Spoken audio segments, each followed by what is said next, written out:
Welcome to episode 4 of the tutorial series Livewire from scratch. In this episode, I'm going to talk about Livewire forms. My name is William Juma. Forms are the center of any functional web application. In episode 1, we looked at some aspects of the forms in Livewire 3 when we were working on the counter app. In this episode, I will teach the basics to advanced of concepts about Livewire forms. Even though we will not be able to cover everything up until the end, we will do a portion up to somewhere and then we will continue with small direct focused episodes after this one. I would like to create a new component to just make it easy for you to follow. Remember, the user model and migration exists by default in a new Laravel application. And also, I have done the migrations and connected it to MySQL. That is work that we did in the first tutorial episode. We will create a new component, which we are going to use in this episode, which is called register user. So, as you have known, if we want to create a component, we will run the command php artisan make livewire, and then the name of our component, let me call it register user, like that. Let me type it correctly, register user, that way. That command will create for us our Livewire class and our blade file component. So in this case, I would like to go to our register user class, and I would just like to declare several properties here. In our user table, we require the name, we require the email, and the password. So I will have public property name, like that. Then of course we need also email, and then password, like that. We're going to have it like that. I would like us to go ahead and create a form, in this case, which we are going to have it in our register user component. So this component here, and inside here I would just like us to have some form. So I'm going to have the form tag and close it that way, and inside here I will have a div with a class of mb3,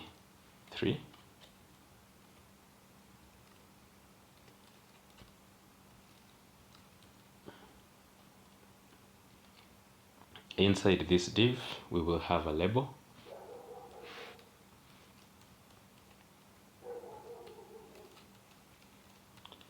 and of course our first input is going to be name, so the name of the user. And then now we're going to have the input, so input, and this label we can give it a class of form label, like that, and then input type text, and then we can be able to have the class of form control hyphen control. So basically that will be our form. Of course, we require to do the same for the others, but before that, let me just give a class to this div such that it is sized somehow nicely. So a class of offset 3 column 6, something of that sort. And then of course, now for us to be able to bind the name property here, we are going to use wire model, and then we are going to set it name to name such that it will be able to be bound to the other variable that the property that we created in our register user Livewire class. I would like to go ahead and copy this 3 times. So I paste this one here, and now here what we have should be email, and it should be wire model email, like that. I will paste it one more time, and here we are going to have password, and wire model is password, and of course the type here is also password. And then of course here the type should not be text but email, that way. So basically we have our form, and then of course we require to have the submit button. So what I'm going to have here is a button. In this case, with we can close the button tag, and you're going to call the button submit, and it should also have type of submit, like that. Of course I can give it a class of btn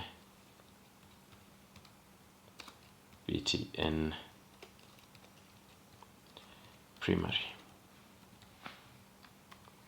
like that. So that is our form. I would like us to create a route which we will call register in routes web.php, because we are going to load this component of ours as a full page component. So I will go to routes, the folder routes, then web.php, and here just like to create another route here which I'm going to call register.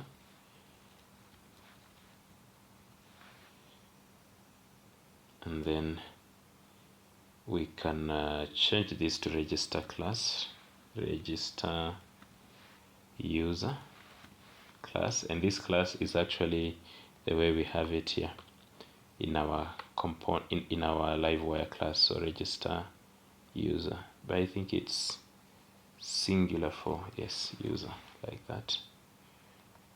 And then of course we have to import this class here. So I'll just copy this and call it register user, like that. So you will do it exactly the way it is. So if you're having this one as capitalized, then that is what you're supposed to do.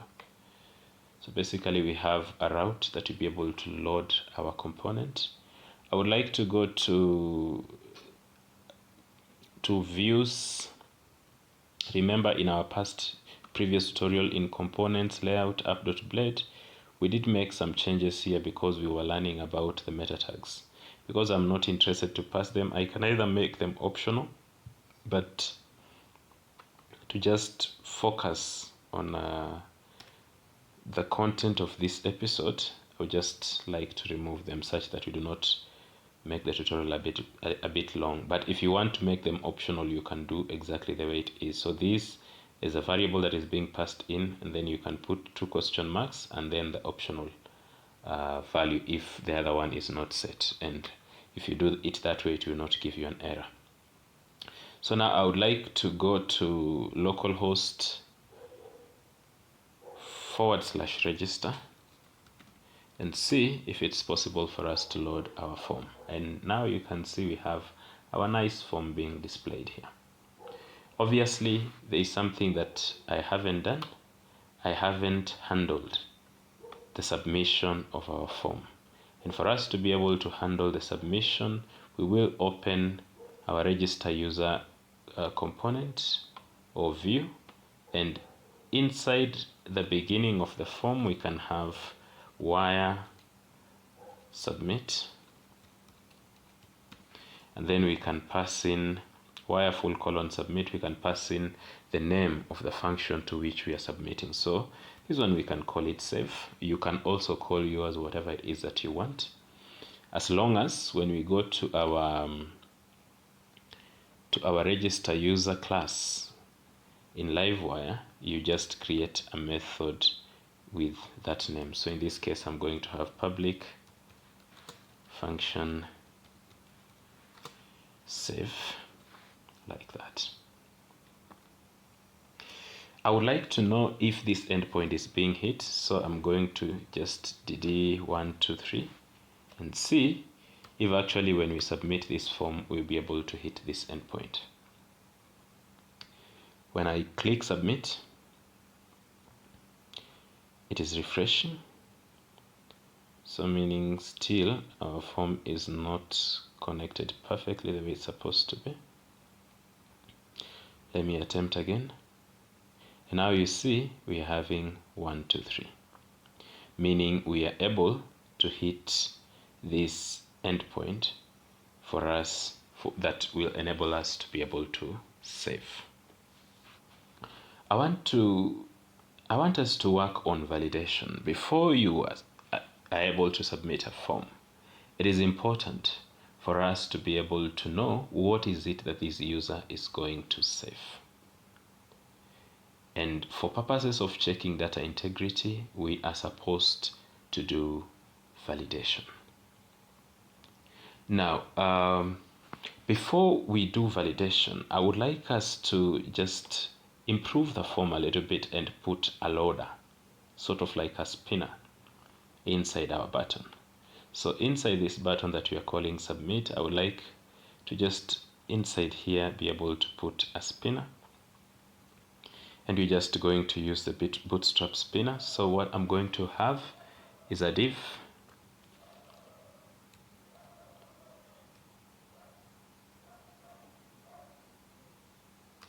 with a class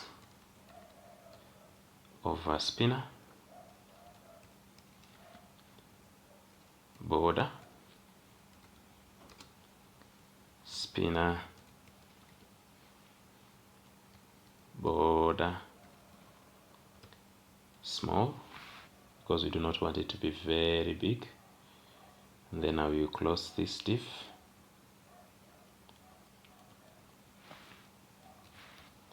Just like that. If everything is fine, then we will be able to have this spinner. So let me just check and see what we have. So already it is here. But it's not supposed to be visible when the user has not clicked the submit button. So for us to be able to watch for that, we will be able to just have wire loading here. And once we have that, it will be able to only show when we have hit the submit button. So let me check again. Our button has disappeared. It means we are having issues. Wire loading. No, it's supposed to be put not here. It's actually within the spinner, such that we only omit showing the spinner only if the user has not clicked submit. So it should be within the spinner div. So that is okay. So I refresh. And now when I hit submit, now you can see there is some little bit of loading. You can see, yes, like that. So that is okay.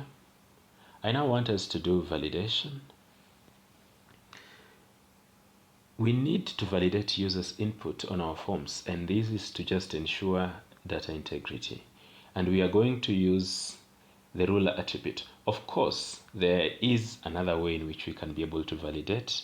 Probably I may be able to talk about it, but first of all, let us work it by using the rule attribute. So what we are going to do for us to be able to use it, we are going to import it here, use Livewire attribute, and then rule, like that. And now what we are going to do, before each and every of these properties, we can be able to set a rule. So for the name, we can say the rule is that the name is required. So we can say hash and then square brackets, then type in here rule, and inside here we can be able to pass the validation constraints. So here we can just say required, like that. For the email, we are going to have it also here, rule, and we are going to do two things or several things. The email should be required, and if you are registering a user into your system, probably the email should be unique for the table users. And one more thing, it should be a valid email such that somebody should not fill anything they want and they give it to us. And then of course the password, we can also have the rule for the password or validation rule. And so for the password, I think we can say the password is required, and then we can have it that it should be minimum 9 characters. So in this case, if you type a password that is not 9 characters, then you should receive a validation error. I want us to go ahead and handle the validation in our component, or in other words in our view, in our register user view. And so I will just type it in for one and then copy for the others. So what we are going to do, we are going to check for the errors just the way we usually check for the errors in Laravel. So we can set error, and then we check this error is for what property. So in this case, the error for name. Okay, so if we have an error that is an error for name, then I want us to have a span and a class of text danger. And then of course inside this span we can be able to put out our error message like that. Of course I will have to close the span. Let me just extend this a bit. We will have to close the span, and then we will also have to write the end of the error. So end error, like that. So basically this will be able to handle for us that issue, but we need to have it inside a div. So we can have div like that.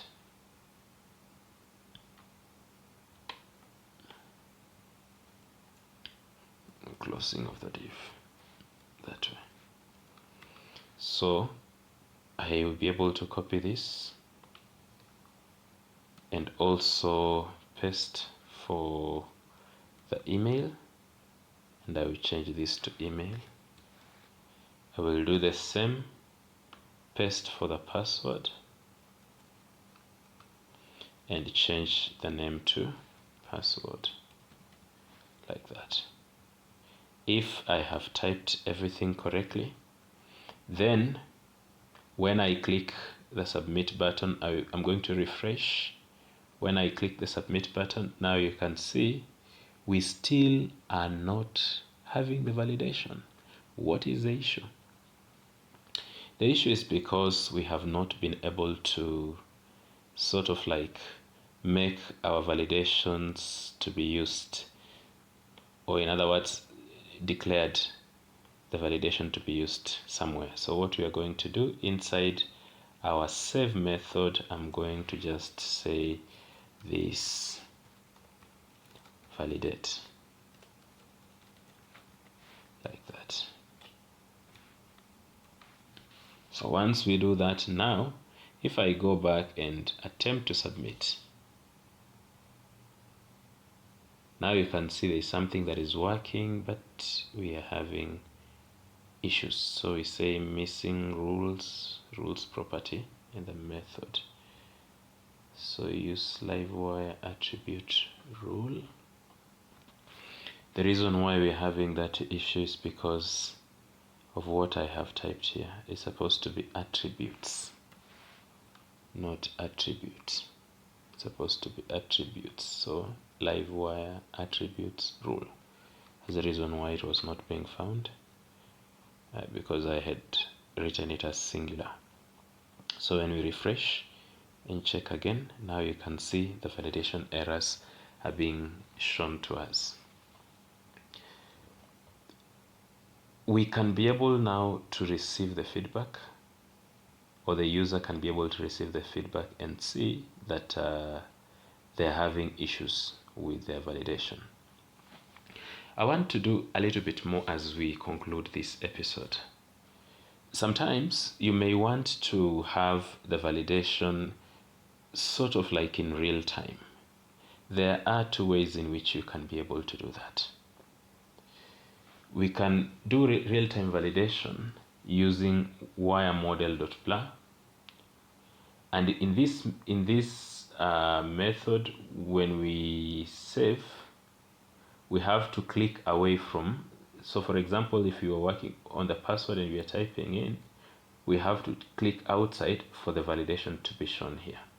Obviously, as you can see right now, it is not being shown. And this, as you click outside the input, that is the only time now the request is sent to the Laravel backend, sort of like the Livewire component. And then it can be able to bring us the validation errors. But if you also want to do validation, you can also use wiremodel.live. And in this case, you'll be able to do validations as you type. So let us look at each one of them. I want us to use the password field because that one is interesting, because we are requiring a minimum number of characters. So if somebody has less than 9, then you have an error. But if they have 9 characters and more, then it means the validation will be okay. So let us go ahead and just do that. So inside our password, I would just like to write wiremodel.blah like that. And once we have it like this, I'm going to refresh and check. If I type a password, those ones are not 9 characters. I click outside. Now you see the password field must be at least 9 characters. If now we want real-time validation, instead of having that, we can be able to change this, and instead of using blah, we can say live. But live should not be used on sort of like forms anyhowly, because it is very resource intensive, because a request will be passed and sent every single time somebody types in. And we can be able to test that one also and see. So as we type, you can see already a request is being sent as we continue typing, and we are having our validation error persisting. If I delete once, again it is returning. If I add the characters to be more than 9, now the errors are not there. So basically that is what we are having. But this one, since it's making the requests every single time, then it becomes an issue. It becomes resource intensive, and it can be able to slow down your application. But you can also add the debounce.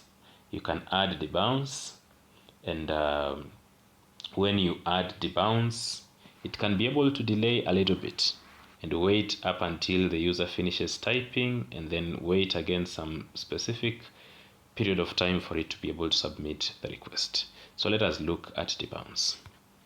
We can actually be able to add it to this that we are having here. So we can just type in debounce, and then we can specify the time. So for example, 150 milliseconds, like that. So what will happen is that now, on the contrary, as opposed to what was happening initially, when now we type, it will be waiting for some time before, after we have stopped, then the validation will be done. So some sort of a delay. So it will not be changing immediately we start typing. So you'll find maybe you type 2 characters for it to be able to do the request. I thank you very much for following this tutorial video up until where we have reached. And as I said, this tutorial does not cover the entire content on forms. We will continue with more small episodes to ensure that all the concepts have been taken care of. This is the end of the tutorial episode. Please subscribe to my channel and hit the notification bell. By doing this, you'll be notified when I upload another awesome video. If you like the video, you can give it a thumbs up. You can share it. You are welcome also to engage in the comment section. Thank you very much.